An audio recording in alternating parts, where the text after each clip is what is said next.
I don't. I think the point that's been made to me today by lots of young couples, that the cap on the affordable housing in Dublin will mean that they're not going to be able to live in Dublin, because this is where most young workers, Dublin, Cork and the big cities, is where most young workers want to be able to buy. And it's not recognising the reality. There's an overheating of the housing market. The prices are too high, and we're going to see a revisiting of the ghost of the Celtic Tiger, where young couples are going to have to move out of Dublin and be driving 2 hours in and out of work. Now, this is where it really bugs me that there's no joined up thinking, because it's going to lead to desperate planning again, but it's also not going to help alleviate one of the biggest challenges facing this country, and that is our contribution to the reduction of CO2 emissions and climate change.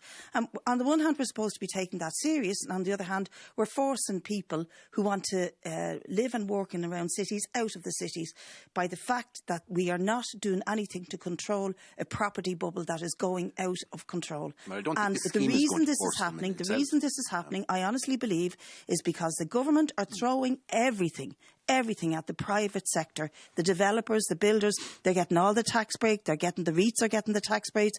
We've seen what happened in AMA properties. There's loads of tax breaks on VAT, etc. for the developers. Plus, giving them public land to build affordable housing does not make housing affordable in Dublin, Cork and elsewhere. Is that a fair point? Tom Parlin sat in this studio in front of me. The idea of Can I just make this releasing, point let him answer that first. Releasing, but in terms of access to funding, we need to ensure that there's a speedier delivery, really. But access to funding is the question, Minister. And I was just about to tell you, Tom Parlin, the head of the Construction Industry Federation, sat where you are now in front of me one morning in this studio. And I asked him, how much do your members have to make before they'll get up early in the morning to build houses? And he was no bother, told me, between 7 and 10% profit.